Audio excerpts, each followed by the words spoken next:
أما بعد، ففي محاسبة النفس مصالح، منها الاطلاع على عيوبها،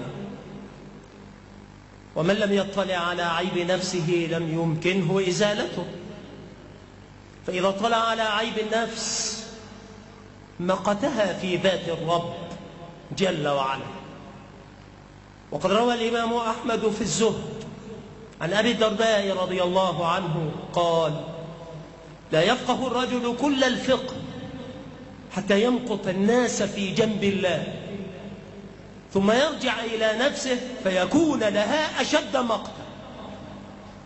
وقال مطرف بن عبد الله: لولا ما أعلم من نفسي لقليت الناس. ففي الناس شر كبير إلا من رحم الخبير البصير.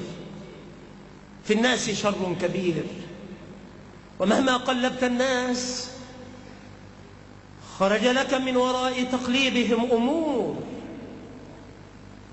فلولا ما أعلم من نفسي وأنها أسوأ وقد انطوت على الشر الكبير لقليت الناس، لأن الإنسان إذا لم يعلم حال نفسه وخبر حال غيره فوجد الشر بازغا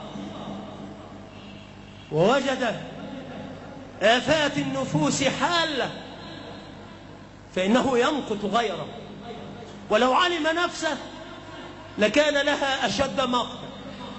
قال مطرف في دعائه بعرفة: اللهم لا ترد الناس لأجلي، فيرى نفسه في الموقف بعرفات أسوأ الناس وأردأ الناس وشر الناس، فيقول: اللهم لا ترد الناس لأجلي، من باب هضم النفس والإزراء عليها والحط عليها،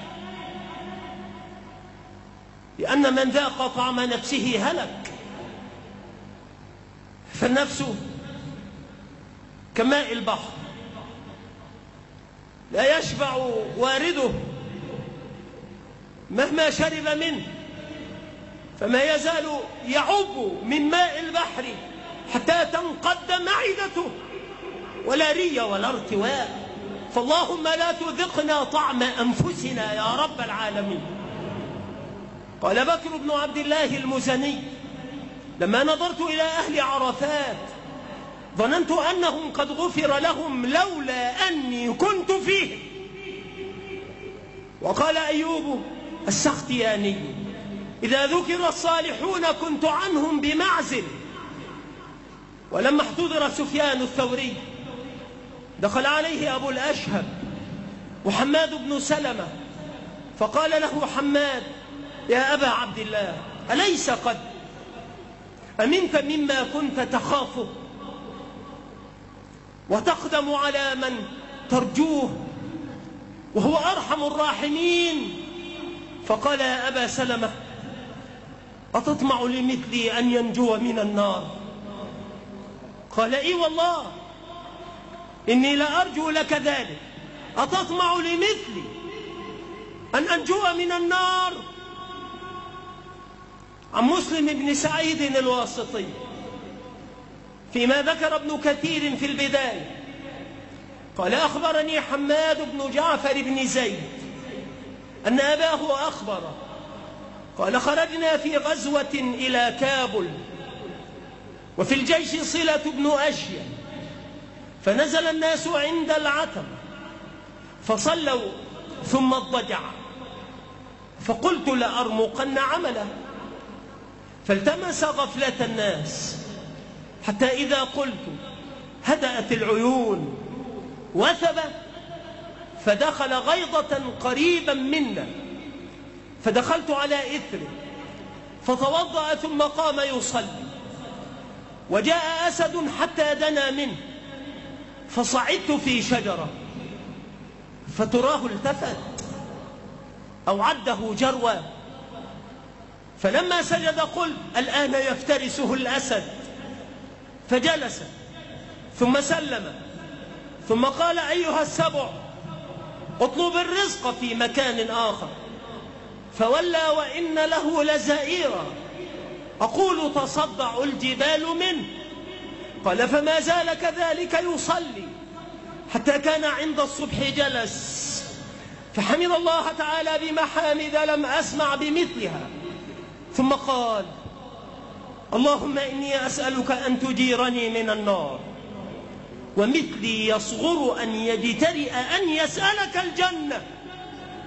قال ثم رجع وأصبح كأنه بات على الحشايا، وأصبحت وبي من الفترة شيء الله به عالم. وما بات قائما ولا من السبع مشفقا ولا له آمرا وناهيا. وأما صلة فإنه لما أصبح كأنما بات على الحشايا وهو يعامل ربه ويفر بقلبه من مواطن الرياء والسمعة، فينتظر حتى تهدأ العيون وتلتذ بالغمض أجفانها، ثم يقوم ليتوضأ خاليا بربه. ومع ذلك كله وما من الله عليه به من حال فإنه يقول لما أصبح اللهم إني أسألك أن تجيرني من النار ومثلي يصغر أن يجترئ أن يسألك الجنة. وأنت خبير أن الله إن أعاذه من النار وأجاره من النار أدخله الجنة ونعم القرار، ولكنه يعرف نفسه وقدر ربه فيتأدب في الخطاب، فهذا أدب في الخطاب بغير زيادة ولا نقصان. قال يونس بن عبيد إني لأجد 100 خصلة من خصال الخير، أي أعرفها ما أعلم أن في نفسي منها واحدة. وقال محمد بن واسع لو كان للذنوب ريح ما قدر أحد أن يجلس إليه. إي والله لو كان للذنوب ريح ما قدر أحد أن يجلس إليه، ولكنه الستر، فاللهم أدم علينا سترك وعافيتك. قال أبو حفص من لم يتهم نفسه على دوام الأوقات ولم يخالفها في جميع الأحوال ولم يجرها إلى مكروهها في سائر أوقاته كان مغرورا، ومن نظر إليها باستحسان شيء منها فقد أهلكه. فالنفس داعية إلى المهالك، معينة للأعداء، طامحة إلى كل قبيح، متبعة لكل سوء، فهي تجري بطبعها في ميدان المخالفة. فالنعمة التي لا خطر لها الخروج منها والتخلص من رقها، فإنها أعظم حجاب بين العبد وبين الله تعالى، وأعرف الناس بها أشدهم إزراء عليها ومقتا لها. ومقت النفس في ذات الله من صفات الصديقين، ويدنو العبد به من الله تعالى في لحظة واحدة أضعاف ما يدنو بالعمل. مقت النفس في ذات الرب جل وعلا من صفات الصديقين، وبمقت النفس في ذات الرب يدنو العبد من الله تعالى في لحظة واحدة أضعاف ما يدنو بالعمل. من لي بمثل سيرك المدلل تمشي الهوينها وتجي في الأول.